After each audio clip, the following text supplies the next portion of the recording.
Okay, let's finish this practice sample final number 1 up. We have 2 problems left, but they're both multi-parts. Okay, let's finish this up.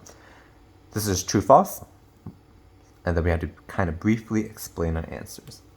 Okay, this says integral of 0 to 5, absolute value x squared minus 3x minus 4 dx is greater than or equal to 0. So how can we justify this to be true or false?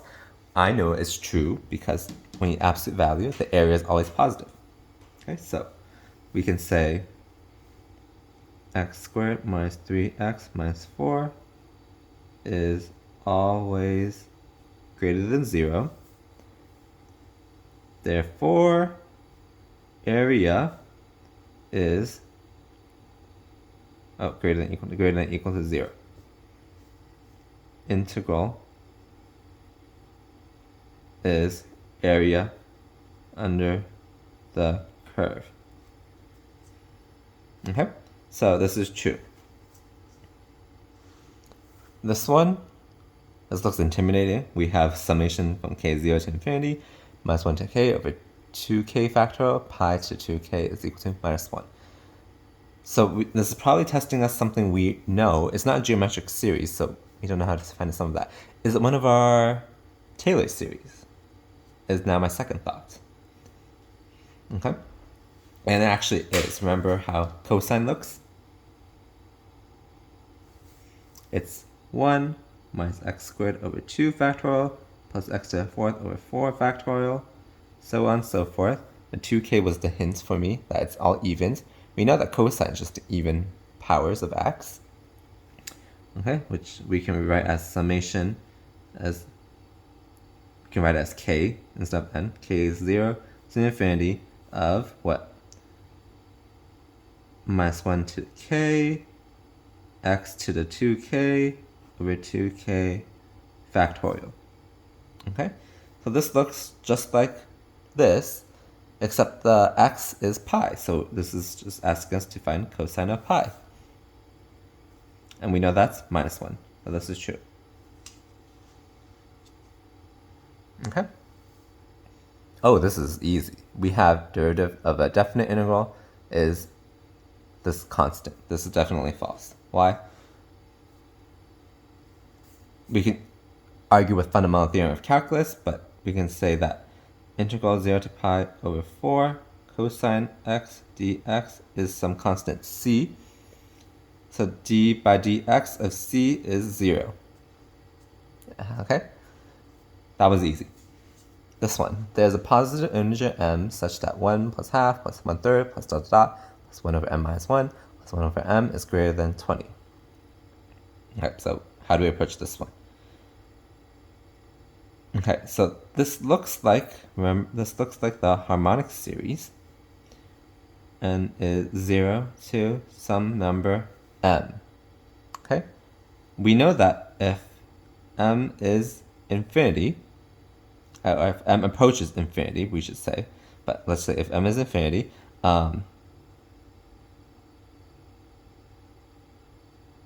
diverges, or is equal to infinity. Okay? So since this is 1,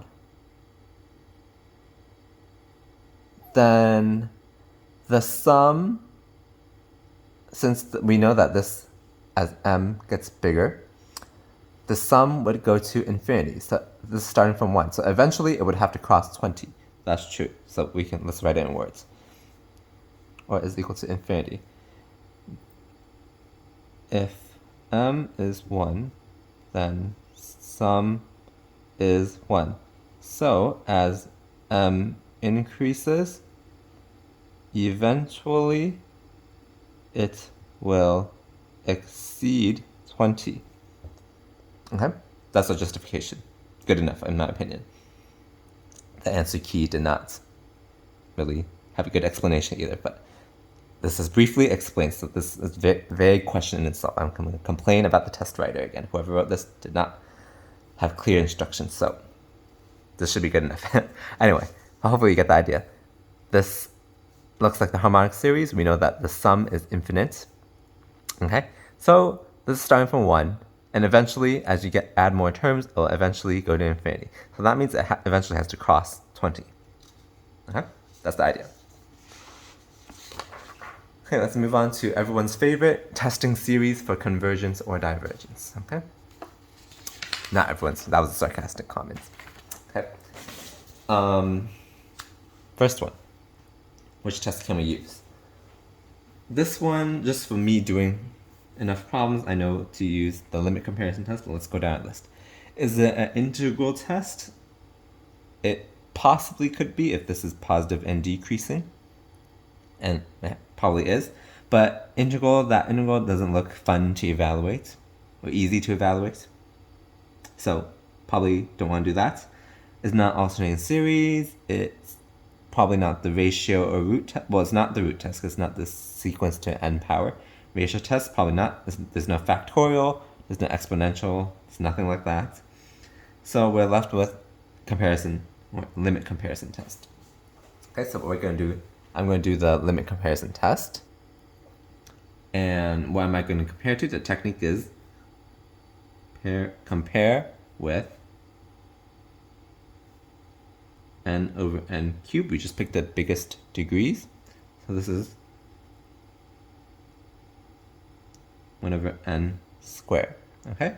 So we do limit n goes to infinity of the ratio of the two sequences. Okay, that's simply limit n goes to infinity n cubed over n cubed plus 1. We know how to evaluate this limit. It's just a horizontal asymptote. Degree test, the degrees are the same. Take the ratio of the leading coefficients. So this is 1, which is less than infinity and greater than 0. Okay, so by limit comparison test, since this guy converges, our series also converges. Okay, I'm not going to rewrite it, but that's the idea. Okay, this one, the big hint is this minus 1 to n. We likely can use the alternating series test. So let's do the easy part first. Let's take the limit as n goes to infinity of the absolute value of this sequence, which would be 1 over square root n plus 1. This is easy. This is just 0. Okay, we're not done yet, because remember, the condition to use alternating series test is that this guy has to decrease. Okay, we can mathematically show it by taking derivative.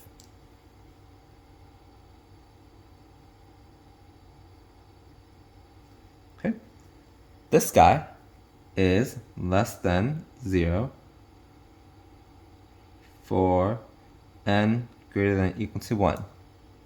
So, therefore, 1 over square root n plus 1 is decreasing. Okay? We show it's decreasing, so we can use the alternating series test.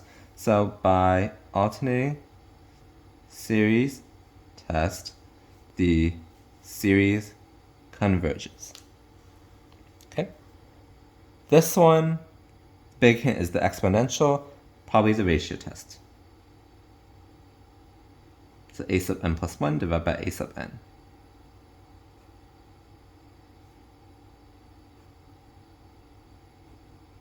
Okay. We divide this, we would get a 2 to the minus 1, which is a half.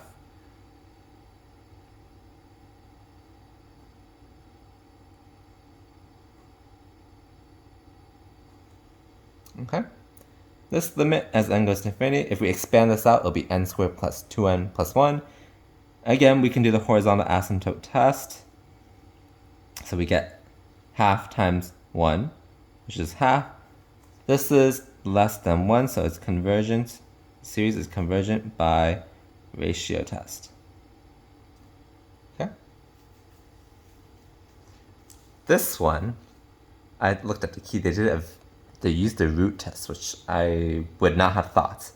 I do see a substitution that's doable, so I'm thinking integral test. If u is minus n cubed, du would be minus 3n squared dn. There's a signature of that here.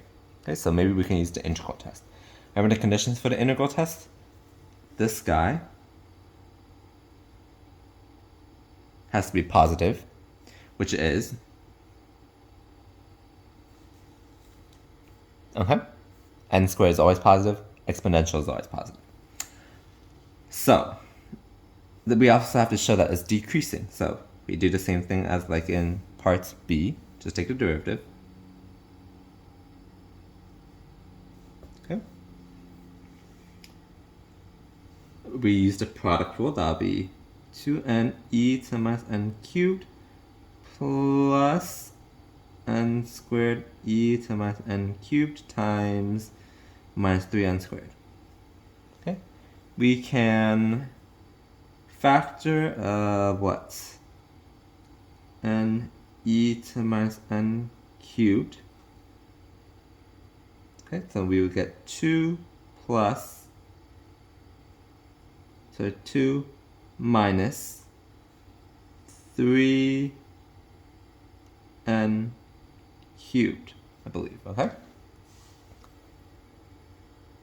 This guy, when n is greater than or equal to 1, because that's what we're interested in, that's where our series starts, this guy would be negative. This term is always positive, so this is less than 0 for n greater than or equal to 1. So this guy is positive, this guy is decreasing. Okay? Positive and decreasing. So we can use the integral test. I'm going to write it in terms of x. From 1 to infinity. Okay. We do a substitution. U is minus x cubed. Du is minus 3x squared dx. So we had to change the limits of integration. That'll be minus 1 to minus infinity. Okay, so I just plugged an x into our definition of u. Okay, we would get what? E to the u du over minus 3. So we can write this as a third, and then I choose to use the minus sign to flip the limits of integration. So minus infinity to minus 1. E to u du. This is simple. A third e to u from minus infinity to minus 1. So this is what? That'll be 1 over 3e minus 0. So just 1 over 3e. We're not boxing our answer, sorry. Ignore that. This is finite and convergence. So by integral test, the series converges. Okay. That's how we solve that one. This one, what can we use here? We can, okay, let's go down the list. Integral test. I don't see a nice integral to solve, so probably not that. I'll try to avoid that. It's not alternating series. Ratio test, there is an exponential, but there's a minus 1 that's hindering us for things to cancel, so probably not that. Definitely not root test. So we are left with comparison and limit comparison. So what can we compare to? Let's try compare with the geometric series.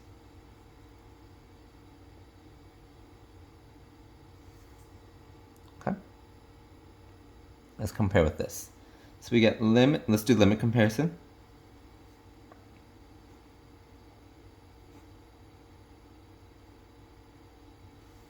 Okay.